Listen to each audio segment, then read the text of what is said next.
Olá, bem-vindo ao nosso bônus Copyright para e-mails. Bom, copyright, o que seria? Qual a definição que a gente utiliza para a palavra copywriting?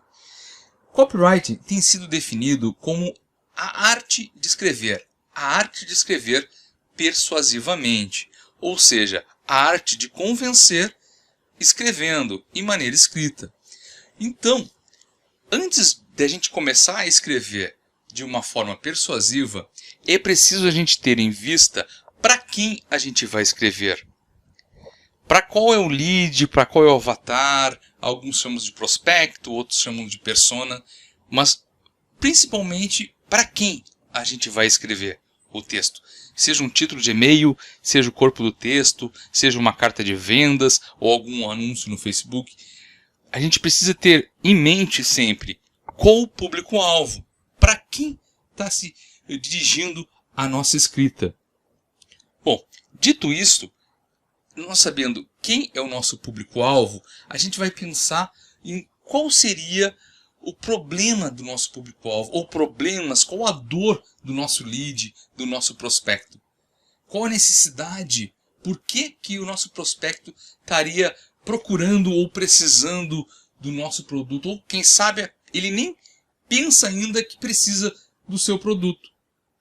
Então, essas questões de para quem eu vou escrever e quais as dores do nosso prospecto é de vital importância para que a gente possa trabalhar os gatilhos corretos, a forma correta de a gente atingir a dor desse nosso prospecto.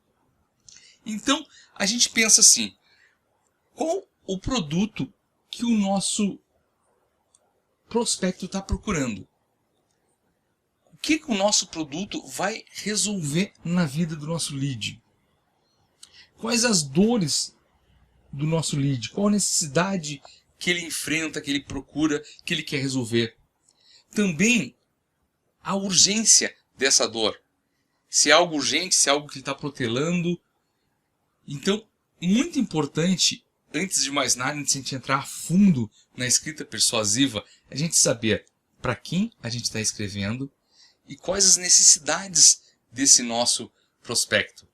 Seria de vital importância você começar a tomar nota de quais seriam os problemas que ele está tentando resolver e quais os gatilhos mentais que a gente utilizaria. Claro que a gente vai passar por tudo isso. Eu estou fazendo um esboço inicial para que a gente fale tenha a mesma pegada no caso da escrita persuasiva. Falando de urgência, a gente observa que quanto maior a urgência, maior era a conversão. Também já entra na urgência o gatilho da escassez, que a gente vai falar na próxima aula. Também dentro da urgência, a gente pensa de qual a intensidade dessa urgência e qual a frequência. Por exemplo, se ele está procurando um produto para dar no Natal, um exemplo, né? Só a título de exemplo mesmo. Então sabe que a frequência é somente uma vez por ano. Agora, se é um produto para cura da enxaqueca, talvez ele tenha enxaqueca toda semana. Então a frequência é constante e a intensidade também. Também pessoas procuram determinados produtos por ter um desejo. Por exemplo, digamos que eu tenho o desejo de aprender um outro idioma, o inglês. Talvez seja essa minha dor, um desejo. Talvez eu tenha um sonho de viajar para o exterior e queira aprender inglês. Então, todas essas questões a gente enquadra como dores do seu lead, do seu prospecto, do seu avatar. Isso é de vital importância antes de entrar em gatilhos mentais, antes de pensar na forma do conteúdo do seu e-mail, você ter bem claro para quem que você está escrevendo. Qual o maior público que você está escrevendo. Também é importante que o seu conteúdo apresente soluções para o seu lead. Que ele seja útil ao seu lead. Que ele esteja esperando o seu e-mail. Que o seu e-mail vai trazer conteúdo e conteúdo que ele vai adorar e vai ficar ansioso querendo mais e mais. Pessoas que resolvem um problema do seu lead são sempre muito bem-vindas na caixa de e-mail. Quem não gosta de receber um e-mail com algum assunto interessante, algum assunto instigante? Também é importante, em alguns casos, eu até observei aqui, fazer o seu lead enxergar que tem um problema. Às vezes até ele tem um problema e protela, como por exemplo, uma pessoa muito obesa. É só título de exemplo. Então, aquela barriguinha ali não incomoda e tal, e ele convive bem com aquela barriga. Até que um dia ele vê uma reportagem que, olha, quem tem circunferência abdominal maior que, sei lá, 99 centímetros tem risco de infarto de 70%. Aí o problema ficou maior, ficou mais grave. Fazer o teu prospecto enxergar que ele tem um problema ou que o problema tem uma gravidade maior do que ele tinha, também é uma forma de você cutucar a dor ali do seu prospecto.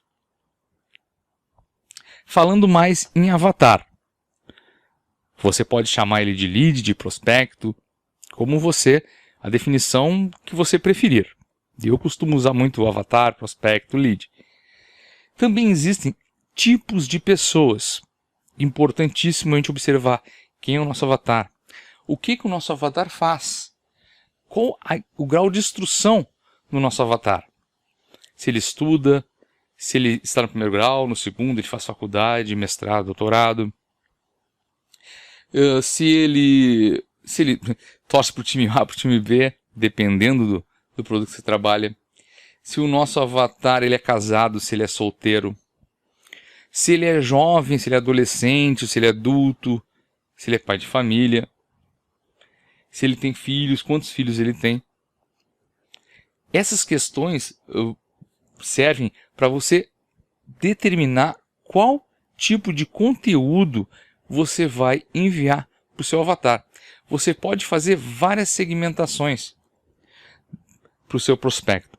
Pode começar a segmentar lá na captura o seu lead. Pode segmentar por idade, pode segmentar por instrução, pode segmentar por diversas.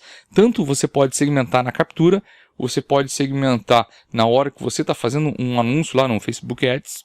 Então você já começa a segmentação lá no primeiro momento, no momento da captura. Porque depois você vai conseguir dividir e subdividir a sua lista em vários departamentos para que você consiga ter maior eficácia naquele envio da sua campanha de e-mail marketing. Por que também eu separo a minha lista? Porque eu consigo ter uma linguagem mais adequada com cada público-alvo. Por exemplo, se eu tenho um grupo de pessoas de meia idade, a linguagem vai ser mais, digamos assim, mais culta, entre aspas, do que com uma galera jovem, uma galera adolescente, de 15, 16 anos. Talvez a linguagem eu tenha que usar de maneira diferente, né? Usando mais coloquialismos e mais a linguagem que vai causar mais proximidade com esse público.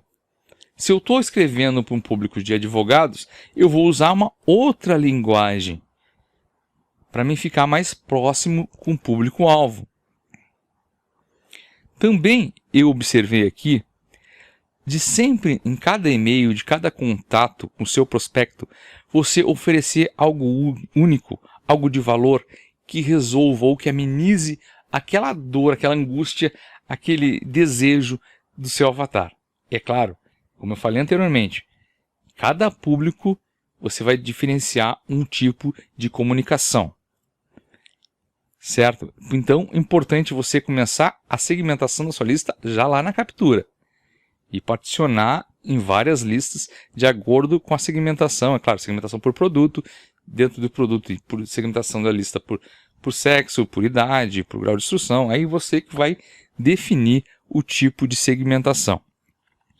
Importante essa especificidade no envio de conteúdo, para que você possa gerar uma empatia. A gente vai ver questões relacionadas a isso, ao rapport, no próximo módulo de bônus sobre storytelling. Você tem que mostrar ao seu lead que você está sempre ao lado dele, que você quer vencer junto, quer convencer, que você se preocupa com ele, que você se interessa pelas coisas deles, que você está ali para somar. E sempre deixar claro aquela história de dar o poder para o usuário, né? Tanto o poder como ele sair da lista ou permanecer na sua lista, como sempre empoderar ele. Que o poder está na mão dele, né? Ele que decide o que ele quer fazer. Se ele quer consumir, se ele quer clicar, se ele quer ler o seu conteúdo, se ele quer ler responder. Bem como entrar ou sair da sua lista, né? Então, continuando, a gente vai aprender no próximo vídeo o que escrever, como escrever. Já vimos que a importância de a gente saber para quem a gente vai escrever. Então a gente vai começar no próximo vídeo a entrar a fundo na questão de gatilhos mentais, gatilhos de persuasão. Então, um grande abraço e te vejo no próximo vídeo.